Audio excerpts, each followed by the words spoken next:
Hey, welcome back to everyone who's been joining me for my rundown of the history of Imagic from a TI point of view. If you haven't watched previous episodes, you might want to start with the earlier videos in this series, as they deal more with Imagic's foundation and their early hits than this one will. Mainly, what I'll be talking about here instead is Imagic's 1983 title, Fathom. So if Fathom's what you're here for, Fathom's what you'll get. Where I left off last time in part 2, we just looked at Imagic's microsurgeon, and we'd reached the end of Imagic's contributions to the TI-99 library that came out of their 1982 catalog, from their heyday and the height of their success. From the days when it seemed like, for a company that had hitched itself to Atari's wagon and claimed a big chunk of their games market, anything was possible, and any amount of money. Until that wagon, started careening downhill at breakneck speed.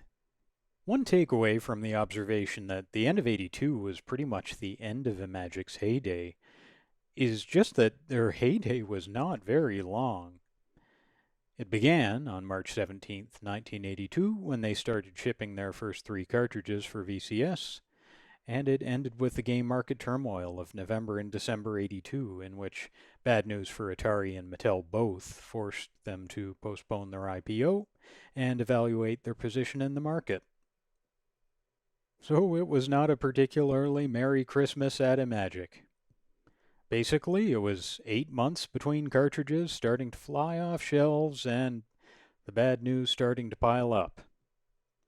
But ironically, their losses are gain in the home computer sphere, since that situation gets them thinking about how to expand in earnest to other platforms, and particularly to computers. And from that short but sweet 1982 heyday, the TI-99 got Demon Attack, their biggest hit. And ultimately the biggest hit they would ever have, given that difficult times were coming. And as I discussed last time, we got Microsurgeon. A great game, both on Intellivision and in its first-party TI-99 port. But a pretty unique and unconventional game, so not one that was going to blow the doors off the video game market the way a tightly designed shooter like Demon Attack could and had. And not a game that was going to right the ship that November when everything started going south. But a good game in its own right. That being the sum total of what got a TI-99 treatment from Imagic's celebrated 1982 catalog, everything else that came to the TI-99 from Imagic was still in development when TI and Imagic announced that they'd be collaborating on at least 7 titles for TI-99 at Summer CES 1983. And so that's really all there is to say about the Imagic that was. The Imagic that threatened to knock Activision off its throne as the king of third-party games. At this point in mid to late '83, we're looking at the Imagic which was trying to find a way to survive in an increasingly unpredictable market with no clear leading platform. With this batch of promised Imagic titles on the way to TI-99 and various other publishers promising upcoming releases, Fall '83 really marked a high point for TI-99 game development. In October '83, Electronic Fun reported, "It seems like everybody's making carts for the 99, Atari with licensed Synapse titles like Shamus, Protector, Picnic Paranoia, and Slime, Spinnaker with their own Facemaker and Story Machine, Imagic with Demon Attack, Microsurgeon, Fathom, and Flap, and Fox with a soon-to-escape version of MASH." First of all, what do they mean by soon-to-escape? Are they conflating Hogan's Heroes and MASH? Because that sounds like a Hogan's Heroes pun, not a MASH pun. Well, regardless, on the eve of the discontinuation of the TI-99, the future was looking pretty damn bright with so many titles on the horizon. It's always dawnest before the dark, I guess, is how the saying should actually go, maybe? Beyond the Demon Attack and Microsurgeon ports I'd previously discussed, that CES announcement in June contributes 2 more Imagic titles to Electronic Fun's list, Fathom and Flap, with nothing directly stated about what those would be at the time other than kind of fun words.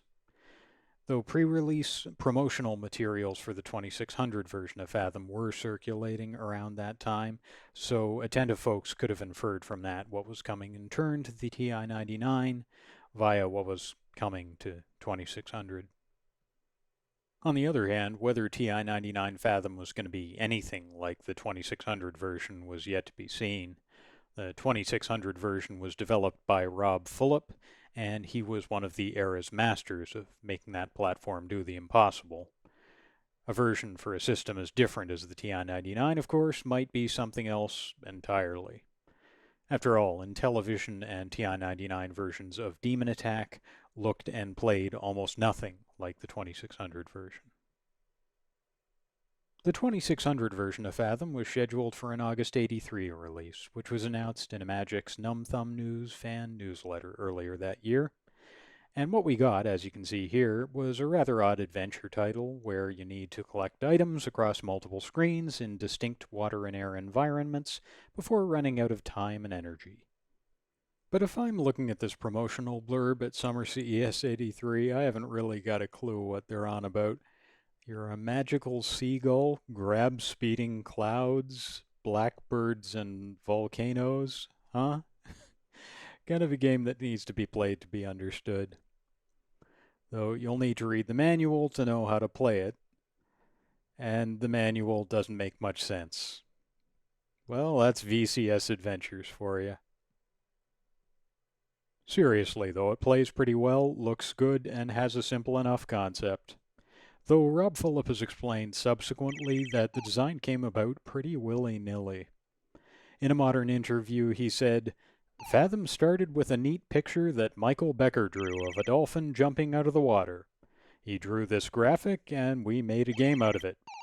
There was never any vision of what the game was." Michael Becker being Imagic's art director at the time. The vision that shows up in the finished game is one wherein Proteus, a member of Neptune's court, must collect the pieces of Neptune's trident by finding them in the sky and the sea, avoiding enemies along the way. And once he's explored the world and found him, he can free Neptune's daughter from captivity, using the power of the trident, I guess. So for a game with no creative vision at the outset, it's pretty nifty and spawned some pretty cool ports. Mechanically, I'd say the inspiration's taken from Joust for the flight portion, and as far as the water sections, well, 82 and 83 saw a lot of that.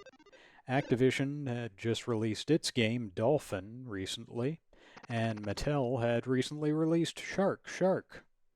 Seems like there was something in the water that was making everybody put their games in the water. The game, coming out of an illustration by art director Michael Becker, shows you just how much Imagic pioneered the use of a dedicated art department with its own asset development workflow. With those artists developing both promotional art and the game art itself, both of those are generally fantastic. Imagic tended to use composite photography in a lot of their packaging and advertising, and you can see how it helps the art pop on Fathom's TI manual. Sadly, the 2600 cart is not one of the ones which included the game art on the cart itself. You see that more in their early titles when they were splurging on more of the extras. And Imagic spent a lot of money on marketing and on their overall look in their heyday, launching a $10 million advertising campaign in late '82, for example. But as their fortunes declined, so inevitably did their aesthetics and their marketing budget. You don't get much that looks like the beautiful cartridge art on Atlantis in their final months as an industry-leading game developer. Fathom does continue to feature their iconic silver foil cartridge, though, in its Intellivision and its 2600 versions.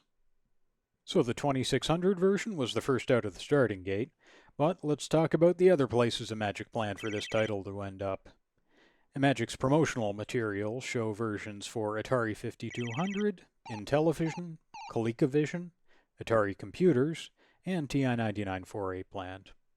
Of those, we ended up getting TI-99 4A, ColecoVision, and Intellivision, with the ColecoVision and TI-99 4A versions using mostly identical graphics and just implementing design a little differently. The Atari 5200 and Atari 8-bit versions never happened, those versions having been planned at a time when the future of both those platforms and of Imagic itself looked a lot rosier than they did by late '83. As for the versions that did happen, Intellivision's always an important place to look when it comes to Imagic, with the platform being the other half of Imagic's Atari-Mattel split personality throughout '82. And the TI-99 version of Demon Attack and Microsurgeon are based on the Intellivision versions after all. In this case, though, the game's Intellivision version doesn't seem to have gotten a lot of love, with very little promotion having occurred and the cart being pretty rare. And unfortunately, my opinion of the game aligns with most others. I think it's pretty mediocre. Unlike other versions, it moves static interface elements to a secondary screen, which isn't ideal. But more importantly, it treats individual momentary acts of flapping as your only means of controlling character motion, with no continuous control of the bird's pathing of any kind. This for me is just the first cardinal sin of action game design. Controlled action is more satisfying than uncontrolled action, and continuous control is less frustrating than intermittent control, so we tend to give the player control even when it doesn't make sense. And I don't feel like I get that here with Intellivision's flap physics. If I wanted flap realism, I'd just transform into an actual bird or an actual dolphin. Well, I can't actually do that, and this is a thing you now know about me. But as far as imaginary birds and imaginary dolphins go, I feel like these aren't the best flap mechanics. And that doesn't exactly bode well for the fact that the other game Imagic announced by name at Summer CES '83 for a TI-99 release was called Flap. But what's true of flap physics in the Intellivision version actually isn't the case for the 2600 version by Rob Fulop, which has a more appealing setup to me where flapping with the joystick button keeps you up, but directional inputs affect your movement continuously. On a lighter note, Intellivision Fathom has an entertainingly useless controller overlay, since the button to view the status screen is literally the only one. So that's fun.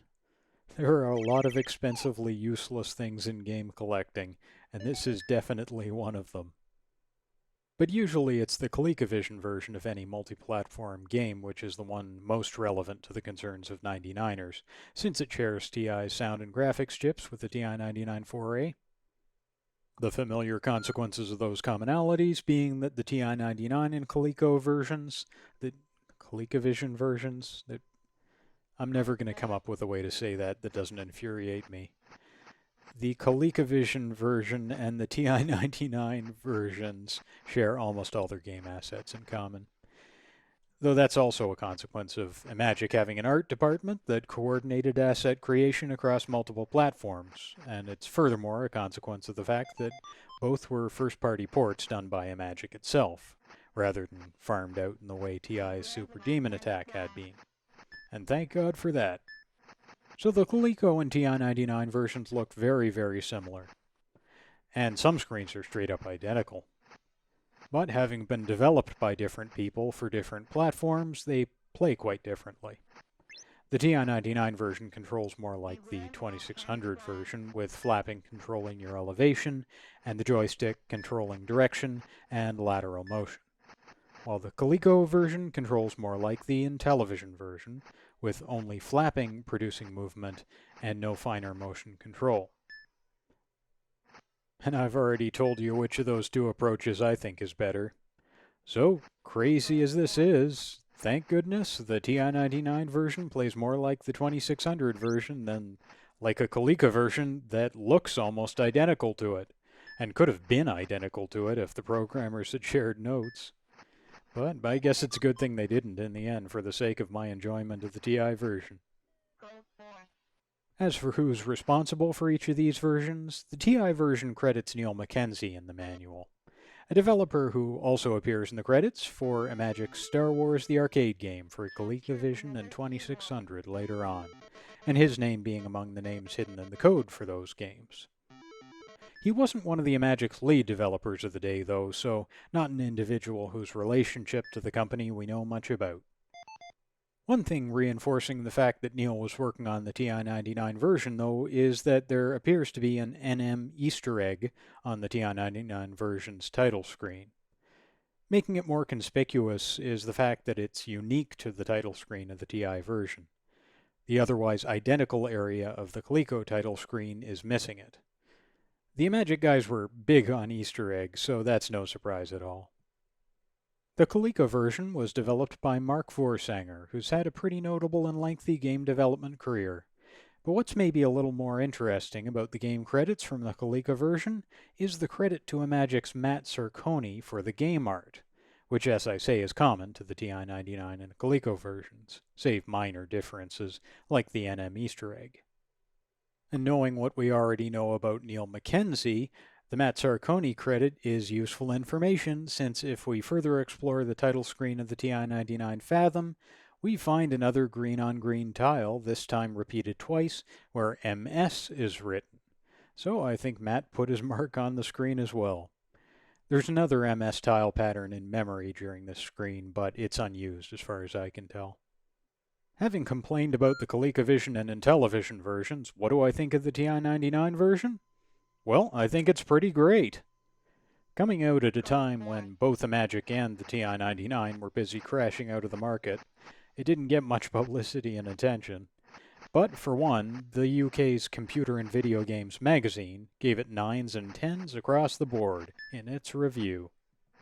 Otherwise, I'm a bit alone in expressing any view at all on the game, given it was never reviewed in 99er magazine, 99er and its successor brands having ceased to be TI-99 focused at the end of '83, and nor did the wonderful magazine that replaced it as the TI-99 publication of record, Micropendium, ever get around to reviewing it retrospectively.